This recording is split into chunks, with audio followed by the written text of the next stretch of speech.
2.5 సంవత్సరాల్లో కాళేశ్వరంలో మేడిగడ్డను కూలగొట్టి PC goes commission వేసి అటెన్షన్ డైవర్షన్. అదేవిధంగా ఎలక్ట్రిసిటీ కేసీఆర్ గారు 20,000 మెగావాట్ల ఎలక్ట్రిసిటీని విద్యుత్తు ఉత్పాదనను పెంచితే దాని మీద జస్టిస్ నరసింహారెడ్డి కమిషన్ వేశారు. కేటీఆర్ గారు మొబిలిటీ వ్యాలీ అని చెప్పి తెలంగాణను విద్యుత్ వాహనాల కేంద్రంగా తయారు చేయాలని తలిస్తే వారి మీద ఫార్ములా ఈ కేసు పెట్టారు.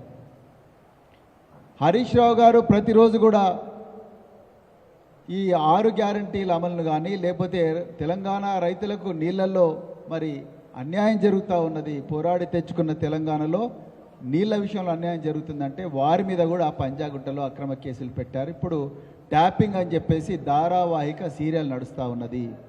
ఇవన్నీ కాదు అయినా కూడా బీఆర్ఎస్ పార్టీ లొంగకుండా వీరోచిత పోరాటం ప్రజల కోసం చేస్తూ ఉంది. వీళ్ళకి ఎట్లయినా ఆగేటట్టు లేరు అని చెప్పి ఇప్పుడు మళ్ళీ ఒక కొత్త డ్రామాకు రేవంత్ రెడ్డి ప్రభుత్వం తెరలేపింది. అదే ఈ 99 రోజుల ప్రగతి ప్రణాళిక ప్రజాపాలన.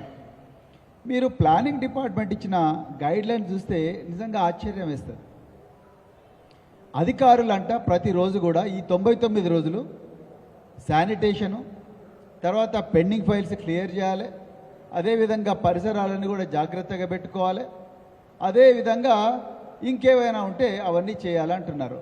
మరి నిజంగా రేవంత్ రెడ్డి గారు ముఖ్యమంత్రిగా పాలన ఏమన్నా 2.5 సంవత్సరాల్లో నేర్చుకున్నారా? వారి మంత్రివర్గ సభ్యులు ఏమైనా నేర్చుకున్నారా? నిజంగా మాకు సీరియస్ డౌట్ వస్తుంది.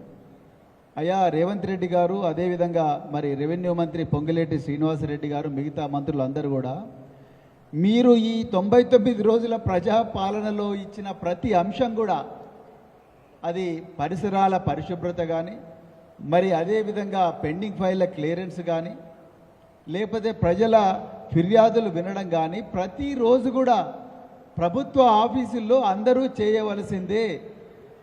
వాళ్ళకు జీతాలు వచ్చేది అందుకొరకే. జీవో మన ట్రెజరీ అకౌంట్ నెంబర్ 010 హెడ్ కింద అందరికి కూడా జీతాలు వచ్చేది ఇందుకోసమే. వాళ్ళు జీతాలు తీసుకొని ప్రతిరోజు చేసే పని ఇదే.